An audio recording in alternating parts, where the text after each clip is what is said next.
Second है they should be something to choose from, parties and candidate should be free to contest election and should offer some real choice to voters. दूसरा ये है कि election में हमारे पास ये विकल्प होना चाहिए कि जो पार्टीज़ हैं, जो लीडर्स हैं, उनको इलेक्शन में उतारने की हमें आज़ादी हो और वो वोटर्स के लिए विकल्प पेश करें। Third, the choice should be offered at regular intervals. Election must be held regularly after every few years. Third ये है कि चुनाव का जो अवसर है वो एक निश्चित इंटरवल पर मिलता रहे। नए इलेक्शन कुछ वर्षों में जरूर कराए जाने चाहिए। Fourth, the candidate preferred by the people should get elected. Fourth यह है कि लोग जिसे चाहें वास्तव में चुनाव उसी का होना चाहिए। Fifth, election should be conducted in a free and fair manner where people can choose as they really wishes.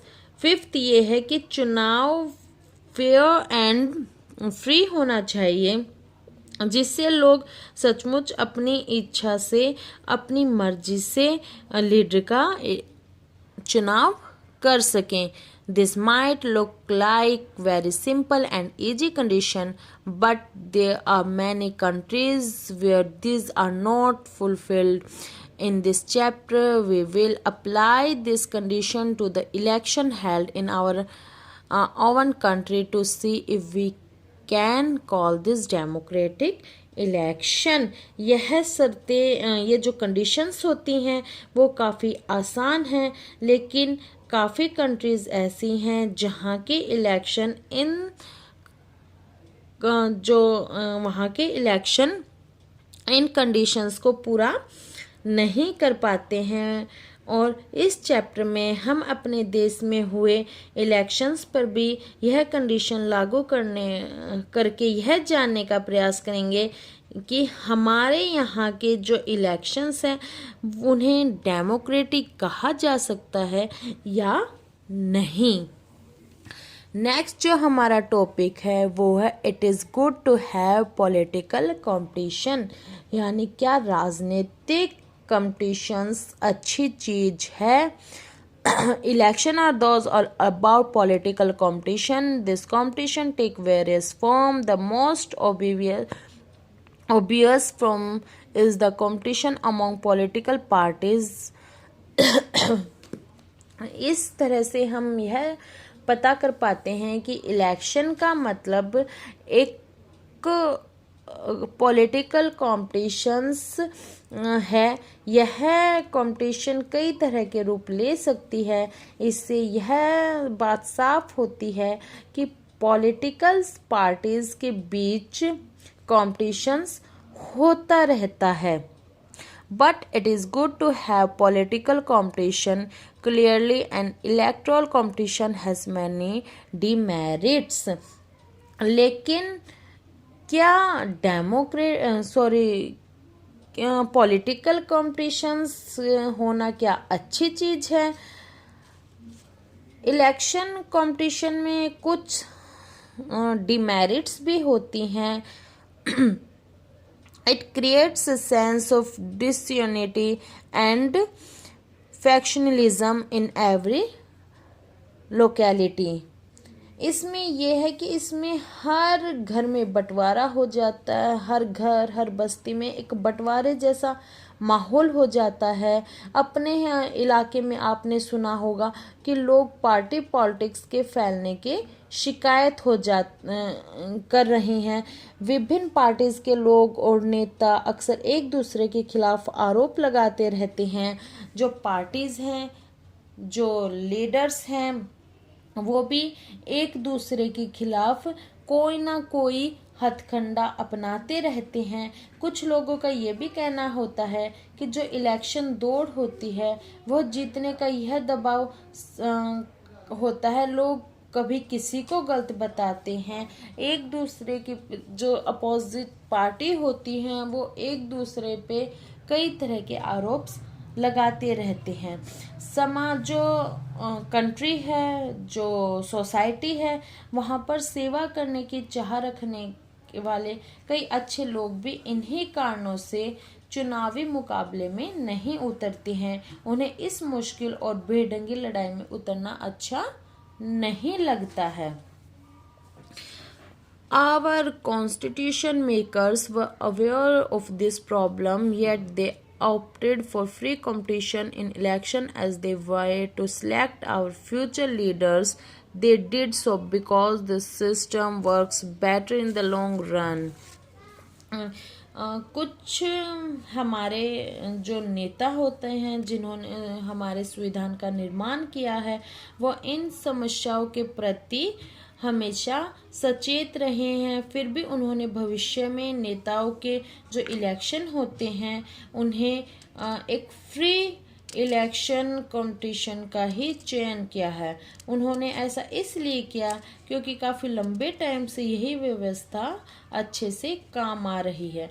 एक अच्छी दुनिया में सभी पॉलिटिक्स लीडर्स को यह मालूम होता है कि लोगों का हित किन किन चीज़ों में है, तथा ये सभी नेता लोगों की सेवा की प्रेरणा से ही राजनीति में आते हैं। ऐसे में हम how do we deal with this real life situations, ऐसे में हम इन वास्तविकताओं का सामना कैसे कर सकते हैं। एक तरीका जो नेता होते हैं उनके ज्ञान और चरित्र में बदलाव और सुधार लाने का क्या है।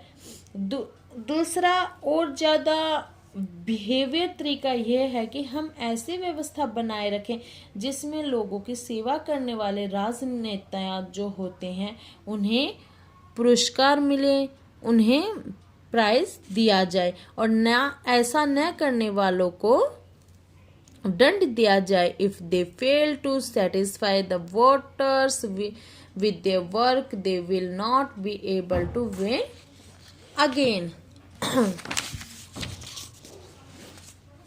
So if a political party is motivated only by deserve to be in power, even then it will be forced to serve the people. इसमें वही है कि जो लोगों का अच्छे से लोगों के हितों के बारे में सोचते हैं, लोगों के फ्यूचर के बारे में सोचते हैं, उन्हें तो प्राइज दिया जाए, और जो लोगों के बारे में नहीं सोचते उन्हें दंड दिया जाए, यानी उन्हें सजा दी जाए।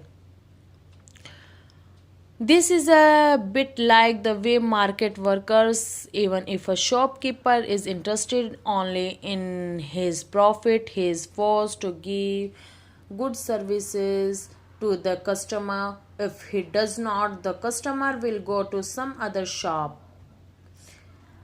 Political competition may cause division and some clean up, but it finally helped to force political parties and leaders to serve the people. इसमें आप एक पिक्चर्स देख रहे हैं, इसमें लिख रखा है कि मेरे पास योजनाएं हैं, घोषणाएं हैं, वादे हैं, मेरे पास वोट है। यानी कि जो नेता है वो कह रहा है कि मेरे पास ये सब चीज़ें हैं, लेकिन जो एक आम जन है, जो पीपल है, वो ये कह रहा है कि मेरे पास वोट है, यानी कि मेरे वोट के द्वारा ही आप आगे मैं चाहूँगा तो आप एक नेता बन सकते हैं या नहीं, मेरे वोट के ऊपर ही डिपेंड है कि आप एक अच्छे लीडर बनेंगे या नहीं। काफ़ी नेता प्रॉमिस करते हैं, देखिए सेकंड पिक्चर में भी दे रखा है, आप देखते हैं तब इलेक्शन पास आने वाला होता है तो इलेक्शन कैंपेनिंग होती है, उसमें काफ़ी नेताएं होते हैं जो अलग अलग तरह के भाषण देते हैं, अलग अलग प्रॉमिसेस करते हैं कि हम आपके बिजली का बिल माफ़ कर देंगे, हम सड़कें ठीक करवाएंगे, लेकिन जो पीपल्स होते हैं वो उन्हें इस उम्मीद में वोट भी देते हैं कि आगे काम करवाएंगे, लेकिन 5 साल तक वो ऐश करते हैं, कोई भी काम नहीं करवाते हैं। तो इसमें हम यही पढ़ रहे हैं कि जो राजनीतिक कंपटीशन है, जो पॉलिटिकल कंपटीशन, वो क्या ठीक है। जो हमारी नेक्स्ट वीडियो होगी उसमें हमारा जो टॉपिक होगा वो होगा what is our system of election यानी कि जो इलेक्शन है उसमें हमारा सिस्टम क्या है। ठीक है, आज इतना ही। तो वीडियो ध्यान से सुने और समझें। Thank you.